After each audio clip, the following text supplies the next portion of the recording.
치매의 거의 모든 기록, 치매 환자가 들려주는 치매 이야기, 웬디 미첼이 쓴 책인데요. 표지에는 이렇게 되어 있습니다. 사회나 병원 모두 치매에 대해 아는 것이 별로 없다. 이 사실에 놀라서 나는 치매에 대한 인식을 높이고 진단한 이후에도 삶이 있다는 것을 알리는 일을 헌신적으로 하고 있는 그런 글을 썼는데요.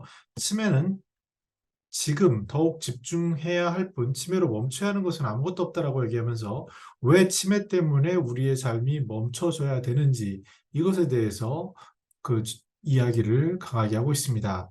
그녀는 치매를 통해 배운 점이 세 가지가 있는데 하나는 실제로는 생각한 것만큼 크게 두렵지 않다는 것, 그리고 지금의 나는 오늘만 알 수 있다. 그리고 나의 치매 경험은 결국 나만의 것이다라는 것이고요. 사람들은 치매라고 하면 기억력하고만 연관을 시키는데 치매는 기억력과 상관이 없는 감각이나 감정, 의사소통 같은 것들을 어떻게 변화시키는지에 대해서 거기에 대해서 관심이 적다라고 하면서 치매의 진단을 받고 나면 그 외부 환경 이런 것들을 맞춰줘야 라고 한다고 이야기를 합니다. 먼저 이해를 하는 게 중요한데요.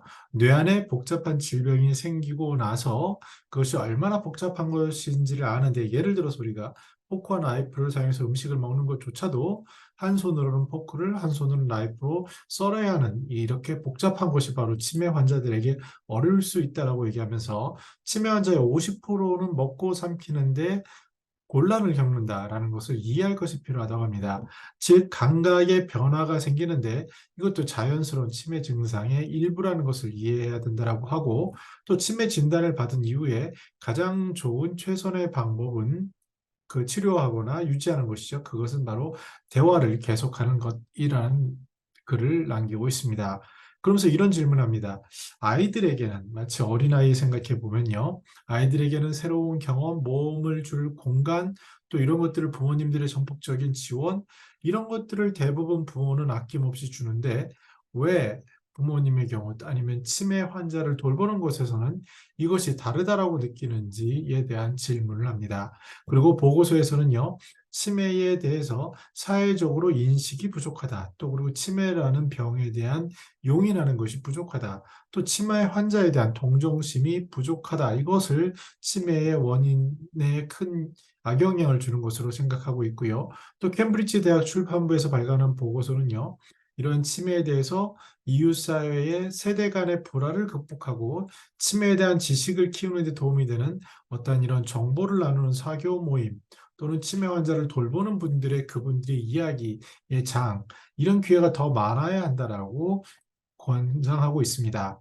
그러면서요, 사람들의 의사소통에서 말이라는 것은 5%에 불과하고 55%는 몸짓이나 38%는 목소리 톤이기 때문에 돌아가시려는 어머님 옆에 앉았을 때 굳이 말이 필요 없고 아무 말도 필요 없고 단지 손을 잡았을 때의 느낌으로 할 말은 모두 다 했다. 그러면서 내가 어머니 곁에 있으며 마지막 순간에 당신 혼자 있는 것이 아니라는 사실을 알기만 하면 됐다라고 이야기합니다. 최근에 제가 전진상 의원 호스피스 완화 의료를 하는 곳이죠. 그곳에 원장님의 인터뷰하는 것을 들었는데 거기서도 그렇게 얘기합니다. 호스피스가 흔히들 마지막 죽기 위한 장소, 무섭고 두려운 곳이라고 얘기하지만 이 병원에서는 이 완화센터에서는 이렇게 얘기를 한다고 합니다. 이곳에서는 환자와 가족과 또 이런 의료진이 다 함께 같이 살기 위한 곳이다. 그리고 한 가지 약속을 하는데 내가 마지막 순간까지 당신 옆에 있겠다라고 얘기를 하면 굉장한 위안을 받는다라는 얘기를 들었습니다. 치매에 걸린 사람은 치매를 앓는 사람이고요. 치매를 안고 사는 것은 치매를 앓지만 암처럼 여전히 살 수 있다라는 의미다라고 얘기를 합니다. 첫 번째 세션 정리해 보겠습니다. 이 치매에 대해서 사회 인식도 부족하고 또 병에 대해서 용인도 못하고 또 동정심도 부족하기 때문에 무조건 무섭고 격리해야 되는 것 이렇게 생각을 하는데 우리는 치매를 안고 살아야 된다라고 저자는 얘기를 합니다.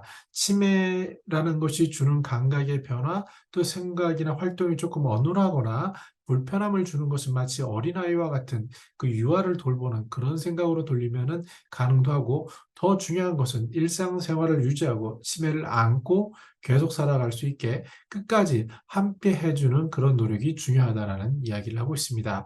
두 번째 2부에서는 치매 부모님의 환경 조건에 대해 살펴보도록 하겠습니다. 저는 더 나은 시니어 삶 공동체를 연구합니다. 감사합니다.